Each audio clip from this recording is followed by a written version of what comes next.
기후변화는 경제, 일자리, 범죄, 전쟁이 들어차 있는 걱정의 웅덩이 가장자리에 놓아둘 수 있는 사치스러운 걱정거리가 됐습니다.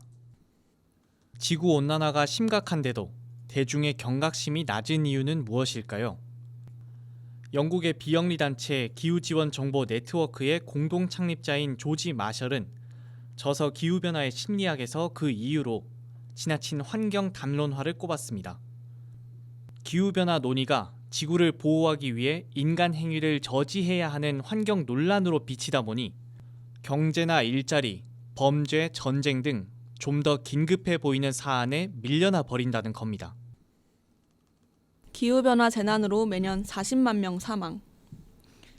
마셜에 따르면 기후변화는 일상에서 눈에 잘 띄지 않는 탓에 현재보다는 미래 세대의 문제로 인식되는 경향이 있습니다. 기상재난이 닥치더라도 이는 자연적인 현상이며 불가항력이라고 치부하기 쉽다는 겁니다. 하지만 실제로 기후변화는 이미 경제와 건강, 사회권 등 인류의 생존권과 인권을 위협하는 문제가 됐습니다.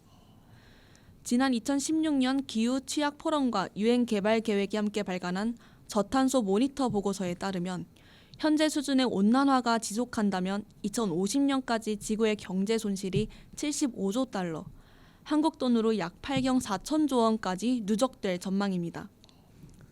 폭염이나 홍수, 가뭄 등 자연재해로 생활터전이 파괴되고 전염병이 증가하며 흉작으로 식량 가격이 오르는 등 피해를 경제적 비용으로 추산한 수치입니다. 지난 2009년 덴마크 코펜하겐에서 열린 제15차 기후변화 협약 당사국 총회 때 몰디브와 키리바시, 방글라데시, 필리핀 등 온난화 타격에 직접 노출된 48개국이 만든 국제조직이 바로 기후취약 포럼입니다. 이 기구는 2010년부터 매년 기후변화로 인한 온열질환, 전염병, 식량난, 기상재난 등으로 전 세계에서 평균 40만 명이 목숨을 잃는다고 추정했습니다. 또한 지금처럼 탄소 에너지에 계속 의존하면 이 수치는 2030년 70만 명까지 올라갈 거라고 전망했습니다. 2018년 5월에는 미국의 과학학술지 사이언스 어드밴스에 논문 하나가 실렸습니다. 네덜란드와 프랑스, 영국 출신의 기후과학자 3명이 쓴 이 논문은 기후 모델은 가난한 나라에서 기온 변동이 증가한다고 예상한다는 제목입니다. 이 논문에 따르면 산업혁명 이후 온실가스 배출에 주된 책임이 있는 쪽은 선진국이지만 우선적인 피해는 적도 주변과 남반구의 개발도상국에 집중됩니다. 이들은 2014년 기후변화에 관한 정부 간 협의체 IPCC가 발표한 제5차 기후변화 평가보고서 자료를 토대로 2100년까지의 지역별 기온 변동폭을 예측해서 이런 결과를 보고했습니다. 개발도상국에 쏠린 온난화 피해, 가속화된 인류 멸종.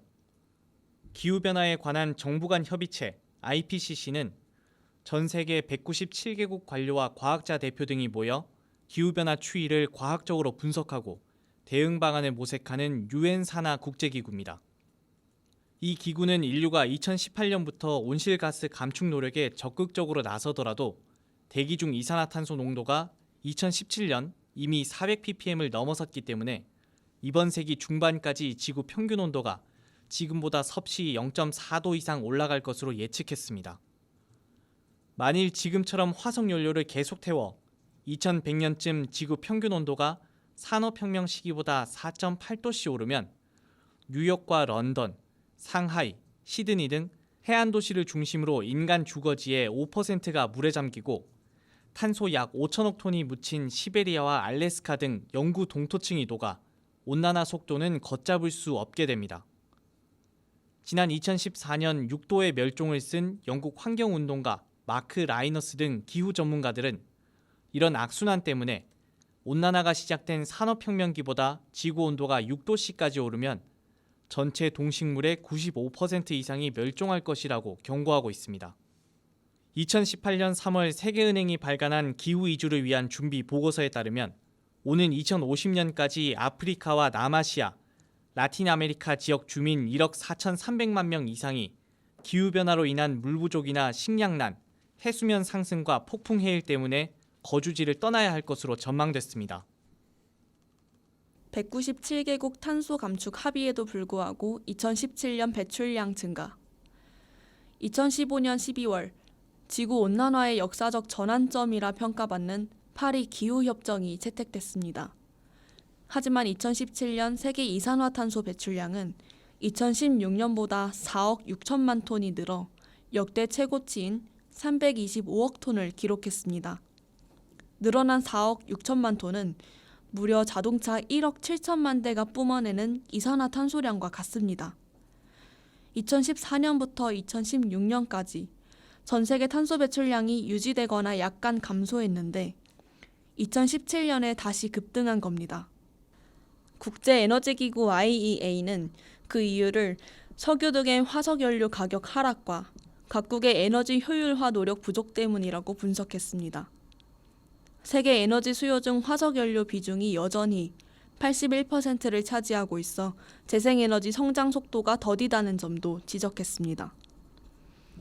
영국 에너지 기업 BP에 따르면 2007년부터 10년간 경제협력개발기구 국가 중 이산화탄소 배출량 증가율이 가장 큰 나라는 50%가 오른 터키고 2위는 24.6%가 오른 한국입니다.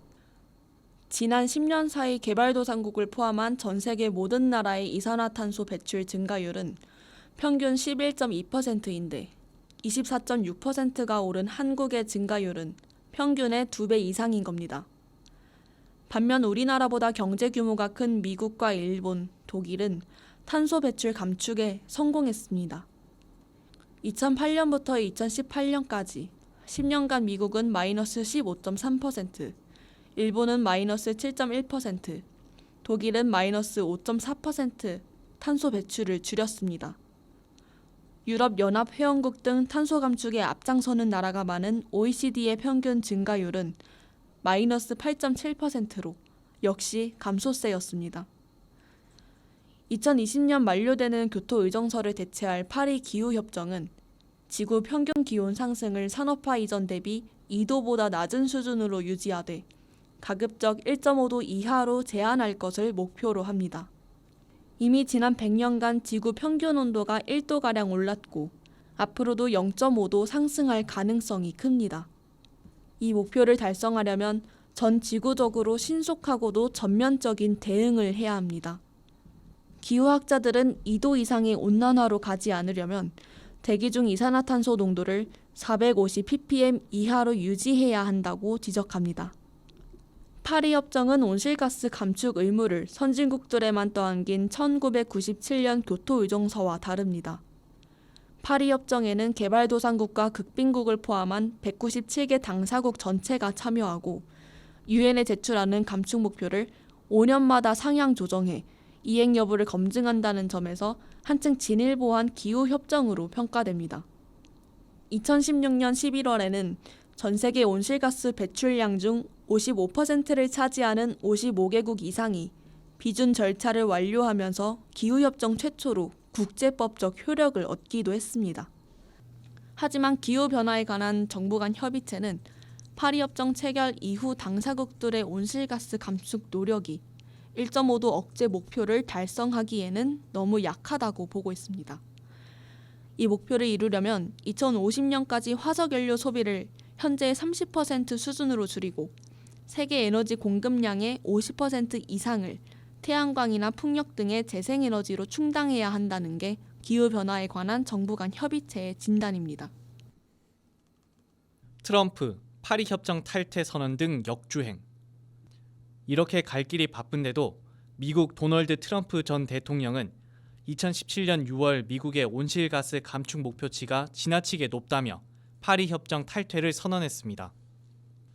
미국은 버락 오바마 대통령 시절 2025년까지 2005년 배출량 대비 26에서 28%를 감축한다는 목표를 제시했습니다. 트럼프 대통령은 개발도상국의 기후변화 대응을 지원하는 녹색기후기금이 불공정하고 자국민의 경제적 손해를 입힌다고 주장했습니다. 이산화탄소 배출 순위가 중국에 이어 2위인 미국이 파리협정을 탈퇴하면서 신기후체제는 시작도 하기 전에 김이 빠진 것 아니냐는 우려의 목소리가 높았습니다.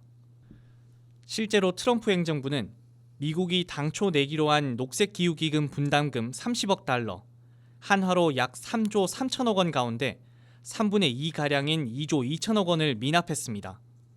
1조 1천억 원은 오바마 정부가 냈었습니다.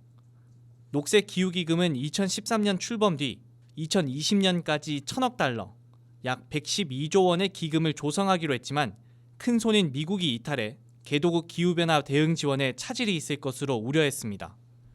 현재는 조 바이든 대통령이 녹색기후기금의 복귀를 준비하고 있습니다. 기후변화는 사실이 아니라 중국의 음모라고 말하기도 했던 트럼프 대통령은 당선 직후인 2016년 12월 기후변화 회의론자인 스콧 프루이트를 환경보호청장에 지명하는 등 온난화 대응에 역행하는 행보를 보였습니다. 프루이트는 오클라호마주 법무장관 시절 화석연료 업계로부터 꾸준히 정치 후원금을 받았는데 화력발전소의 온실가스 감축 의무화에 반대하는 집단 소송을 주도하는 등 오바마 정부의 친환경 정책에 줄곧 대항해왔습니다. 환경보호청장에 취임한 뒤에는 오바마 정부의 청정 전력 계획을 폐기하기도 했습니다. 프루이트는 취임 1년여 만인 2018년 부정청탁 의혹으로 환경보호청장직에서 물러났지만 청장 대행을 맡은 앤드루 휠러 부청장 역시 미국 최대 민간 석탄회사 머레이 에너지의 로비스트 출신입니다. 휠러 대행은 2018년 8월 석탄 발전소의 온실가스 감축 규제를 완화하는 적정 청정 에너지법을 발표해 2020년까지 미국의 환경 역주행을 이어갔습니다. 미국 대신 지구 구하기에 나선 유럽과 중국. 트럼프 전 대통령이 파리 협정 탈퇴를 선언하긴 했지만 낙담하긴 이릅니다. 국가 간 다른 의견이 많았던 교토의정서와 달리 파리 협정은 197개 당사국 만장일치로 체결됐습니다. 기후변화에 대응해야 한다는 문제의식이 세계적으로 공감대를 얻은 겁니다. 국제환경단체 그린피스 손민우 기후에너지 캠페이너는 2018년 6월 18일 단비뉴스와의 전화 인터뷰에서 이렇게 말했습니다. 트럼프가 파리 협정 탈퇴를 선언하긴 했지만 변수에 불과해요. 기후변화 대응이라는 대세를 거스를 정도는 아닙니다. 세계 최대 이산화탄소 배출국인 중국과 선진국들이 모여있는 유럽이 미국 대신 기후변화 리더 역할을 함께하겠다고 나서고 있어요. 미국에도 트럼프 노선을 따르지 않고 기후변화 대응을 열심히 하는 지방정부와 기업이 많아요.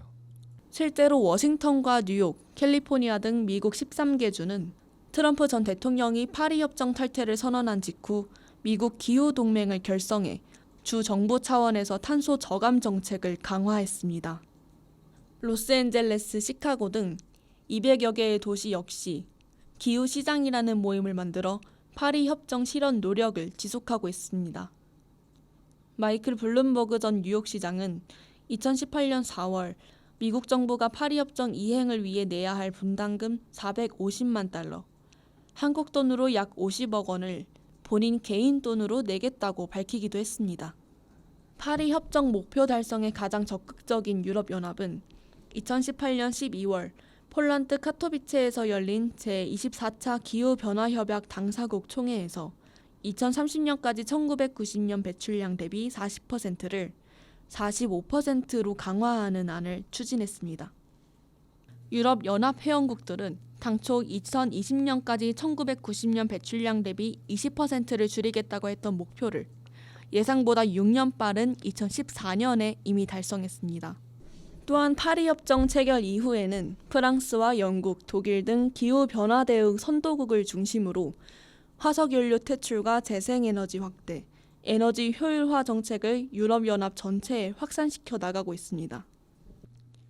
중국도 오는 2030년까지 1인당 국내 총생산 대비 온실가스 배출량을 2005년 대비 60에서 65% 줄이겠다는 과감한 계획을 내놓았습니다.